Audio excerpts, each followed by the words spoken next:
Hello and welcome to Elevate Massage Heights podcast. This is Shane Evans, co-founder and president. And today I am so happy to be speaking with Angelique Bella, otherwise known as Angie. She is a massage therapist at our Stonebridge Ranch retreat in Dallas, Texas. Welcome to the podcast, Angie.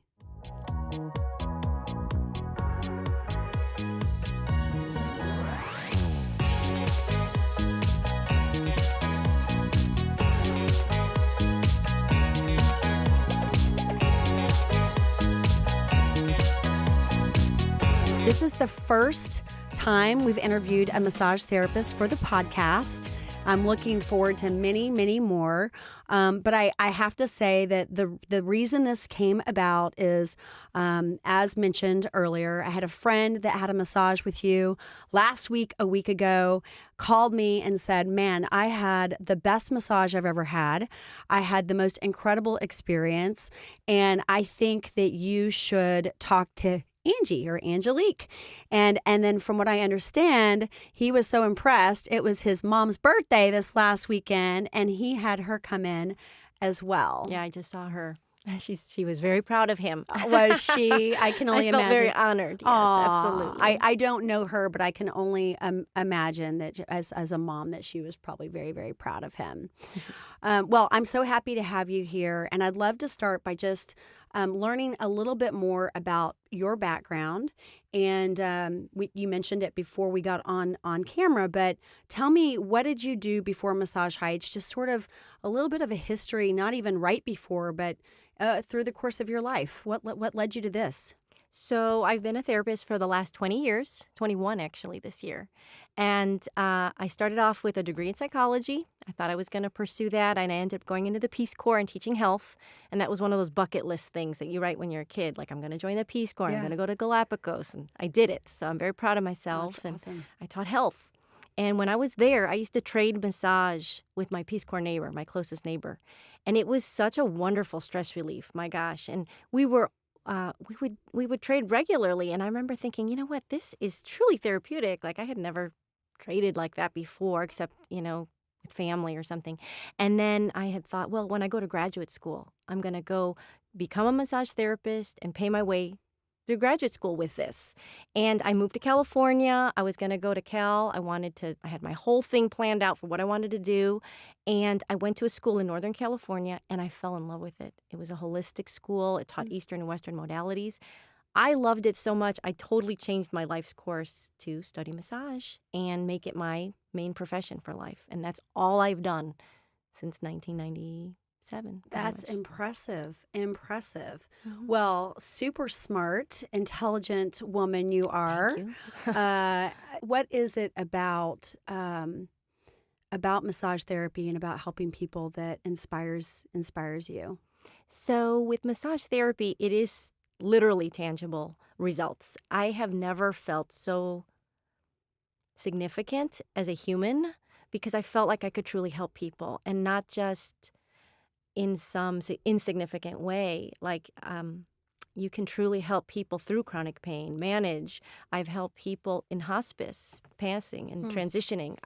And it gives me great joy that I can offer that comfort at that time of end of life and during life. And it's such a wonderful, miraculous thing that the power of touch, it seems so basic. It is very missing in a lot of people's lives, especially this safe, therapeutic, healing intention type of a touch. And so I have just loved it, and in my own life have pursued different ways to be able to help people and make it more accessible for everyone as well. A little bit different. I do a lot of house visits or hospital visits. I used to do things at hospitals. I started programs and so on, just to increase this accessibility to something that in the past has been solely for luxury. Sure. Amazing. That is just amazing to be able to have that kind of power to help people through, like you said, end of life and, other situations, chronic pain, and just the people's perceptions still today. I think even though massage has really become so much more mainstream, there are millions of people out there who still do not understand the healing benefits of massage therapy. And even today, the people that we even see in our retreats might not necessarily understand that the real benefit is getting massage on a regular basis. I can walk into a retreat and look at the intake forms, stand there for a day, and see why people are coming in, and it's almost always stress, pain, chronic disease, things that they're coming in to help relieve. Is that what you've noticed as well? Absolutely. A lot of migraines. Yeah. And what's interesting is there's a whole spectrum of what therapeutic massage is. And so some people think it has to be deep tissue in order to be effective. Sure. And it doesn't, but your focus is different. So if your idea is to resolve an issue, you look at the big picture, you find out, were they in an accident? Were you in a car accident? How long ago? How did the scar tissue form? Some of this stuff will pull in all different directions. People just feel one pain and don't realize it was related to something that happened years ago. So you really do want a quarterback to help you kind of piece those puzzle pieces together, and then you come up with a plan of let's fix this. Yeah. It's truly functional medicine, I think. Yeah, and as a therapist to, not just take whatever it is that guest is saying when they come in. You listen, of course, but you build your plan not by them saying, well, just work on right here. It's about everything being connected. And while you feel it here, it might have actually started somewhere over here, right? Absolutely. And I think as clients or guests, just letting that therapist do the work that they're trained to do and trusting that they're going to get to whatever that pain point is. And it may not be right on that pain point that you're feeling.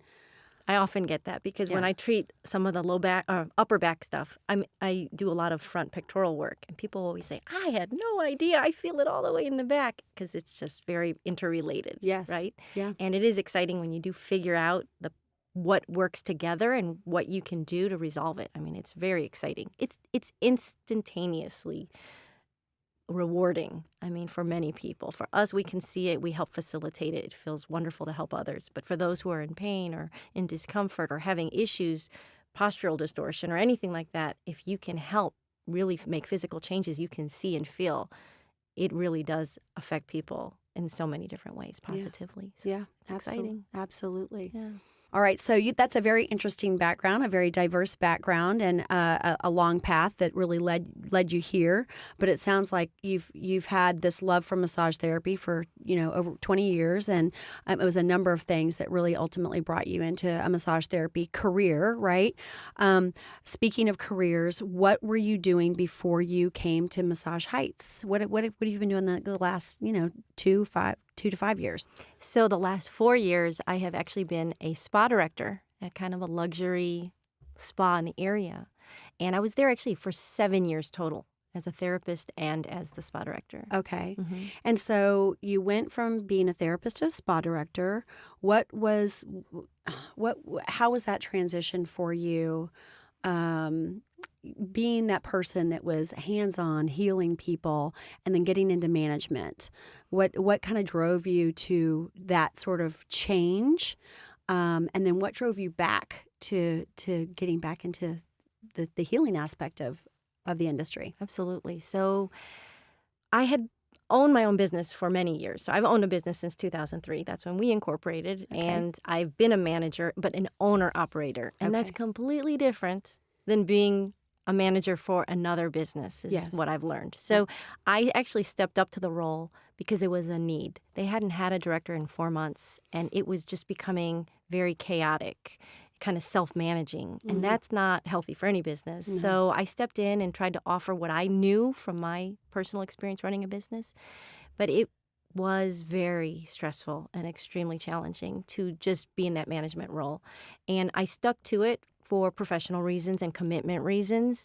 And I truly had the goal of wanting to improve this place and help it because it was struggling.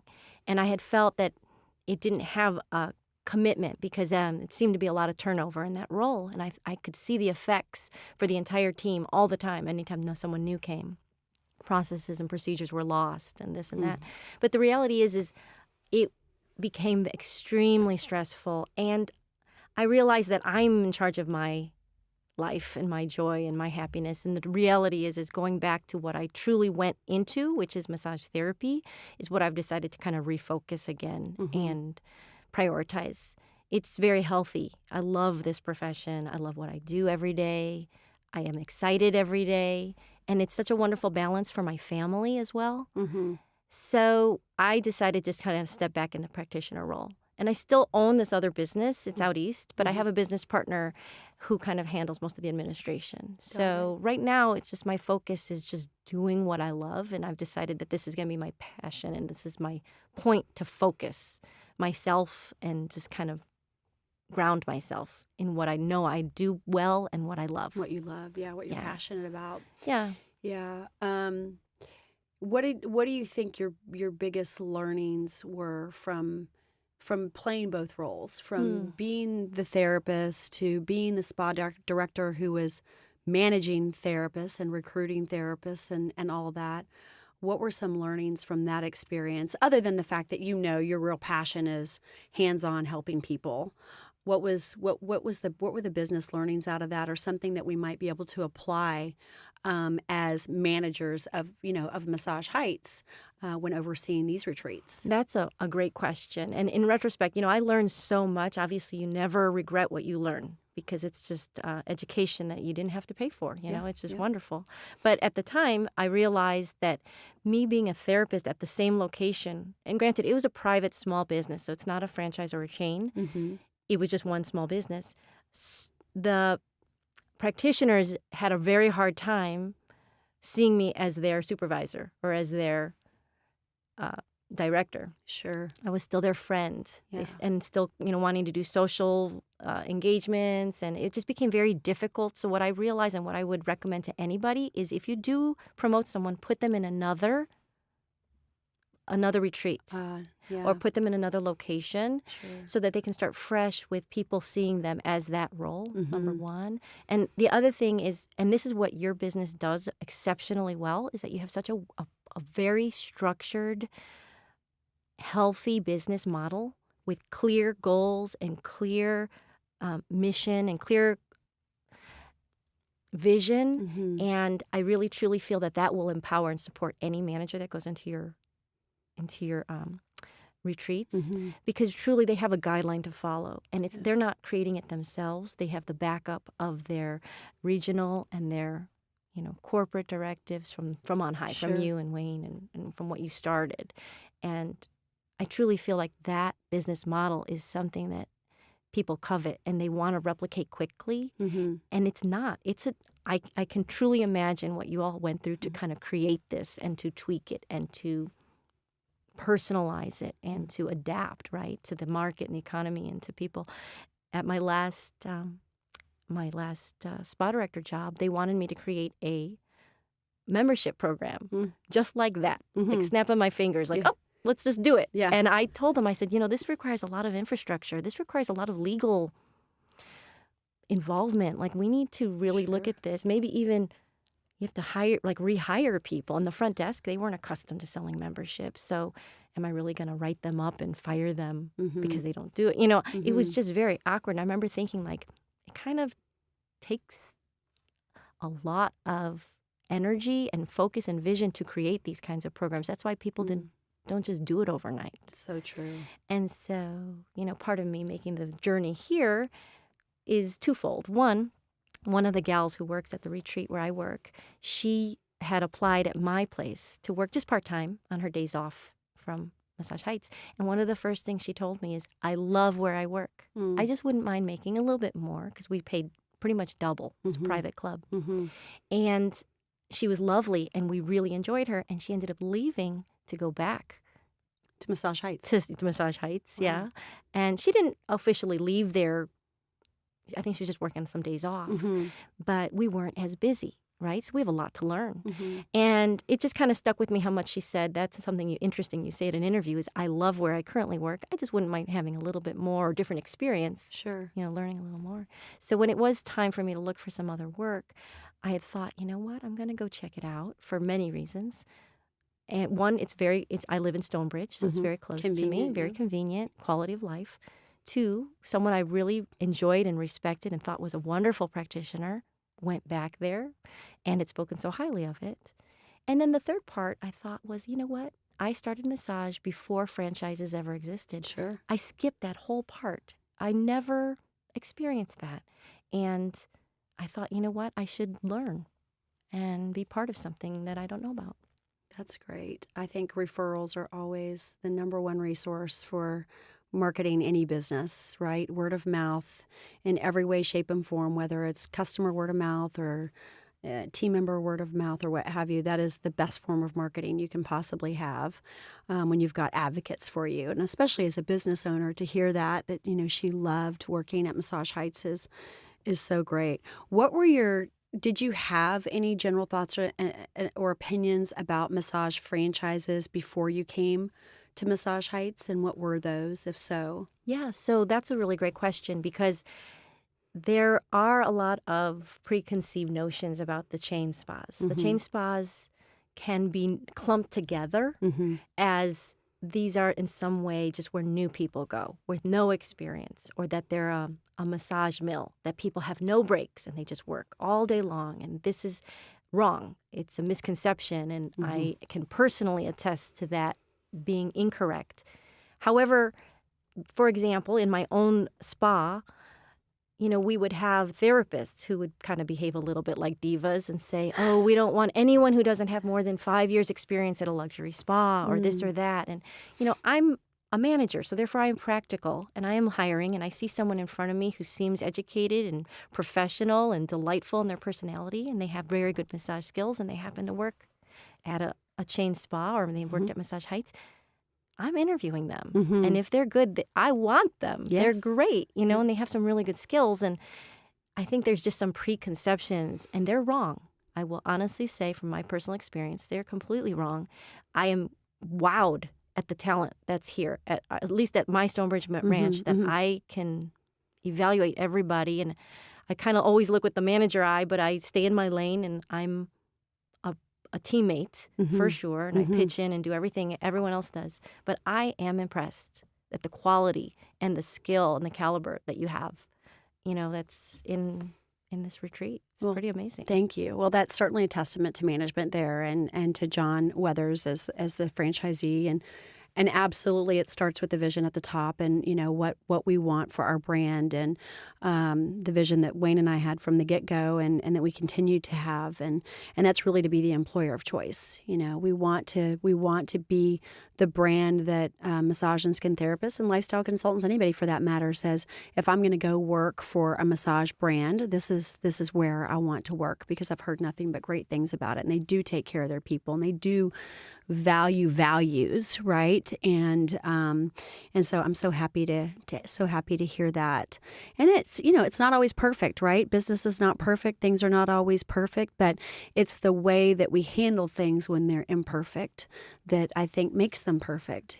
So much like a family, you're going to have those challenges, and it's just the way that we deal with them, and a professional and I think compassionate manner. You talked about the perception of massage franchises or chains earlier. How do you think we change that perception? What is it that we can do? And you've been in that management role before, so you know the challenge. What can we do as a brand on a national level, or at a regional level, or a local store level, to change the perception that people may have, and getting lumped in with some of those others when we're not necessarily like them? What do we do about that? So what's interesting, and what I thought was amazing, is that you carry the luxury linens that Ritz-Carlton carries. So as a spa director, people begged me for years, can you buy those comfy linens? Can you buy them? And I'd look and I'm like, that's like a lot of money that I don't have right now in my expendable budget to purchase for our place. And so the fact that you offer these in your Massage Heights is just not even one step, 10 steps above others. They're very luxury linens, extremely high quality. It gives the weight and the warmth. I mean, it takes it to another level, honestly. And so that makes that true experience definitely more luxury. I think part of it's just word of mouth. I will say, I was new to all this. So people do tend to lump all of these franchise together, but they're not. They are different, and yours is different. It is an elevated model altogether. From the essential oils to your elevations that you offer, I find it very high quality, and that's what I've been telling people. I'm like, it's extremely high quality. And it's something I wasn't even aware of until I met one of these employees who had worked there and loved it so much. And I'm just impressed. I think what I like about your brand is that you truly are bringing therapy to make it more affordable for the everyday person, to make it part of their lives. And so I think from the therapist standpoint, why they kind of might feel a little snobby, like let's say you work at a 5-star hotel. That's great. I've worked at 5-star hotels. They're lovely. Yes, you have attendants in the spa. They clean your rooms at night. You don't have to clean them. There's all these little extra perks. But they are different. It's a whole different model. They have their own people. It's the people who stay at the hotel that drives their business. So there's different business models. This one, the more I think about it, the more I'm impressed because it truly is bringing therapy to everyday people. And isn't that what we want as practitioners? Yeah. So I think maybe they're looking at the actual pay point. I think percentage-wise, you all pay wonderfully well, very generous, and you provide a ton of marketing support. I think what people might look is just apples and oranges. Oh, I make $50 here. Yes, at my old place, I used to make $50 an hour. Wonderful. However, we weren't as busy. You couldn't guarantee that you'd be fully booked every Saturday and Sunday. It was not busy in the evening, so it is apples and oranges. I feel like if you have a sustainable model, you price it, you do it accordingly. And because your model's to bring massage to be more affordable, yet therapeutic, yet luxury still, I think you've found like that sweet spot. It's everyone's busy as far as practitioners, but people are happy and they can actually incorporate this in their lives and, help them in their journey to be well. And to your point, with our model, the wonderful thing is you actually get to see that. You get to see how you've been able to help that person over the course of time. Whereas to your point with the hotel or what have you, it's not, you don't see those people on a regular basis. They're coming in on business and then they're out, or they're coming in on vacation, they get their services and then they're out. You don't develop a relationship, rapport. You don't get to see the results of your efforts over a period of time. Absolutely. And that makes such a difference. And, when I was in Washington, D.C., where I used to live, I used to see this Capitol policeman, woman, actually. And she had a condition where she needed massage. Her connective tissue would get extremely stiff and painful.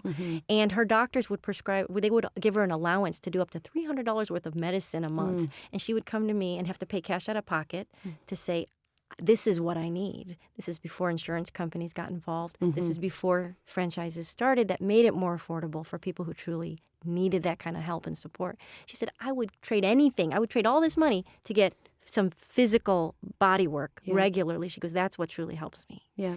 And so I feel like this serves a niche, definitely. Yeah. And it is extremely rewarding, human to human, just to know that you have helped someone and you feel appreciated, but more than the ego, you feel like you have actually helped someone and they have a better life because you've touched them. Yep. And it's what true. Could be better than that? There's nothing better than that. There is nothing better than that. Yeah, I agree. I love that in franchising, and my role now has been to help other people get into business for themselves, right? But not by themselves. And so I love that aspect of what I do, to see people thrive and start at one point and get to the next and live out whatever their dream is, right? There's always a reason. It's not just money. It's people get into business to create, a lifestyle for themselves and for their families and what have you. And so I love that. But my first love is absolutely just that we get to help people live their lives better, that they come in chronic pain and they leave relieved, that they come in stressed and they leave, just a different person. And building the relationships and seeing that over the course of time is just amazing. I can't think of any better business to be in. And while I'm not a massage therapist, I'm super passionate about what our therapists do each and every day and have experienced it in my own life, which is why the company exists, right? I know the healing benefits. I know that if people were to do this on a regular basis, that they'd live their lives so much differently than they do today for whatever it is.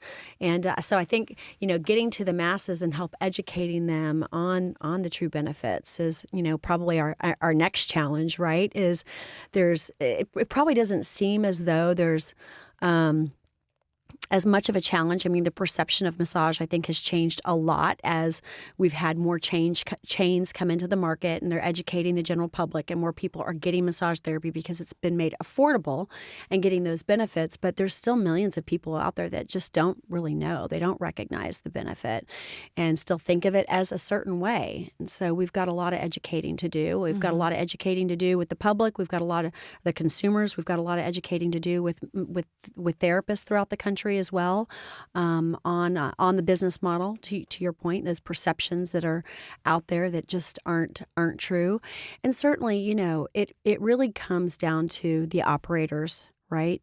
Systems, of course. I mean, you grow a franchise based on systems and consistency in an experience. With massage, every single experience is different because you're customizing that experience for the person. But there are some things that you put into place that create a consistency in the environment so people can trust and have faith that no matter where they go, they're going to receive a certain experience in more ways than one. And so building that, I think, is what you're talking about is, the foundation. And you don't just say, oh, we're just going to be a membership-based model. There's a lot of research and development and legalities and all of those things that you talked about, price models, and what are people going to respond to and not respond to, and but we've been able to build the business based on that membership model because it works for the therapist, it works for the guest, and it works for the owner of the location, right? So it works for the therapist because here we are providing this clientele, and you get to just do what you love. And you talked about that. I want to just do what I love, bring my hands and my heart, and just give people what they need to feel better, and not worry about the business aspect of it. And you're super intelligent, and you've got a variety of experience, which I love. It's so great to talk to you. But it's not for everybody. Running administrative work is not for everybody, right? And finding your passion and being able to do that is a pretty incredible thing. And then, it works for the guests because of the the simple pricing and affordability and being open 7 days a week and all those things. Then, of course, it works for the franchisee because it's a good business model, right? But I'm so glad to hear that your perceptions are very, very different. And I think where I was getting with that is it's all about the operator. And so for us, it is our job at the corporate level to ensure that the operators that we bring into our system, the franchisees that we bring into our system, really are aligned with our company values, because ultimately they will determine that culture at that store level. And that's what creates that great experience for our team members. And we know if the team members are having a great experience, that our guests are going to have a great experience. Absolutely. No, it's a wonderful experience. I feel honored to be asked. I feel like a newer member and a little bit guilty because I know there's some wonderful therapists at the retreat in Stonebridge who have been there and are wonderful, and I admire, and I'm just very impressed. Well, thank you. Well, we're going to make sure that we get them on as well. You are, again, truly, it's your passion for the industry is evident in everything that you've said today. And I was just so honored to have you. Thank you so much. Yeah, thank you so much. My pleasure. Yeah. Now that you've heard from us, we'd love to hear from you. If there are any particular topics or special guests that you'd like to have on the podcast, please email us at communications@massageheights.com. Please don't forget to like and subscribe to the Massage Heights YouTube channel. And as always, elevate the everyday.